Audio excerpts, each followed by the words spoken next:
Hello, everybody. This is Matthew Brand. Welcome to the Magnum Creek Podcast. Today, I'm talking about why Detroit is so violent. Like, why did Detroit develop a violent culture? Now, while I'm talking about this, I'm smoking a barber pole from Smokies. I think it's from Taylor, right? No, Royal Oak. Sorry, not Taylor. Royal Oak, but I got it from a cigar bar in Livonia. I think that's the name of the place, but I actually think it's in Northville. It's complicated. However, moving on. My point is, I think that a lot of the time people misunderstand what's really the situation in Detroit. People aren't just walking around committing violence on everybody, right? They just don't get up in the morning like, hey, I want to assault somebody.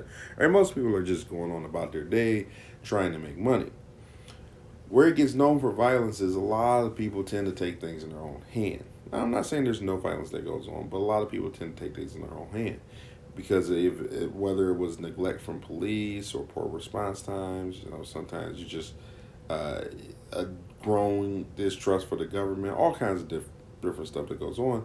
People in Detroit have decided to take things in their own hands because there's situations like a brother and a sister, and the sister gets assaulted from a random guy down the street, right? Not domestic, not nothing. He just doesn't like her, and he assaults her. The guy calls the police arrest the guy, and he's right back out a little while later, and he does it again. Now, being being a brother myself and being knowing a lot of people who have family that they love very dearly, if the police aren't going to do anything about it, it's a good chance the brother's going to do something about it, right? Like a brother ain't going to just let somebody assault his sister. It's odd, and when you get situations like that and multiply it times the millions of people who live in the city, this is really where the violent culture comes from because eventually you get to the point where okay, he settled that himself, okay, and you just get used to having to settle things for yourself. Now, I'm not advising you take things into your own hands, but you have to accept that that's where a lot of this stuff comes from. It's injustice. It grows to the point where you're like, okay, well, I guess I have to do something about it. And like Malcolm X, and I'm very much paraphrasing, if the government fails to do something, right, to protect the people and their property, it is a person's right to be able to do it themselves, right? The right doesn't come from the government, it's an inherent right to protect yourself, to protect your family, and to protect your property. Those are inherent rights. Now, people's lives are more valuable than property, absolutely. But you still have the right to protect it. And if people go overboard trying to procure your property, right, pulling a gun on you, threatening you physically and whatever, that's on them. That is on them. But regardless, if the government is not upholding its end of the bargain, right, we're its citizens, so they agree to protect us, we agree to give them their taxes. They're taking their taxes regardless, so they have to fulfill their end of the bargain. They're not fulfilling their end of the bargain. It's up to you. It doesn't matter where you live. It doesn't matter if you live in the woods and you're not a citizen of any country. You have the right to defend your life, your wife, your children, your husband, your family, your dog, right? It's those are things that mean dear to you in any animal, right?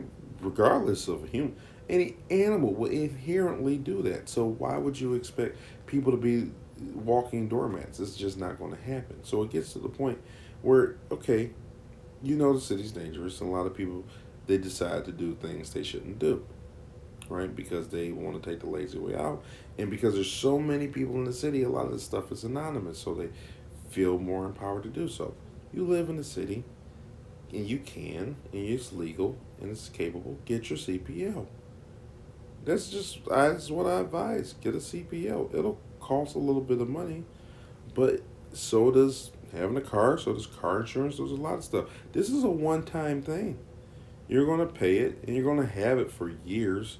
And after having it for years, then eventually you'll renew it. But other than that, go ahead and get it.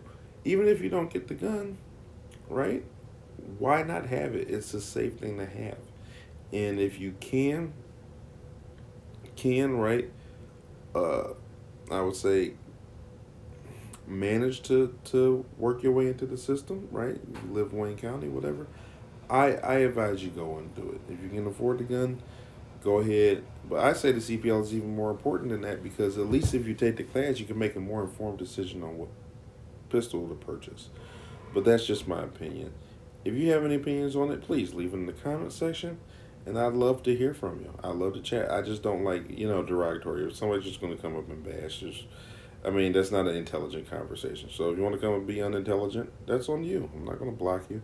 But that being said, that's your choice. If you want to be unintelligent conversation, fine. But if you have any interesting things to say or if you have an opinion, please leave it. I love, talking with people. But hey, if you can afford so, get your CPL. If you can't afford it, contact Mandan Creed. We help people who can't afford it, right? Lade, I think that's legally armed in Detroit. They help a lot of people get their stuff. I'm not familiar with them, but they're very popular. And sometimes I hear I think they help women and men, but I know they have events where they do a lot of women in one little go. But I mean, we help everybody. Just contact us. There's other places you can go to. Almost every gun range does CPLs. I'm not hoarding people towards me, right? But if you have problems affording it, like you go and you're like looking at the CPL and you're like, this is a bit expensive. Plus, you find out later that you have to go apply, right? That's a completely separate fee. It can add up. It really can. But when you're living in a violent area or you live near a violent area, this violence is leaking out all over the place, right? You just had a lady shot in the head with a BB in Brighton recently. It's just things to think about. Anyway, that's my 2 cents. You let me know what you think. But till then, peace out.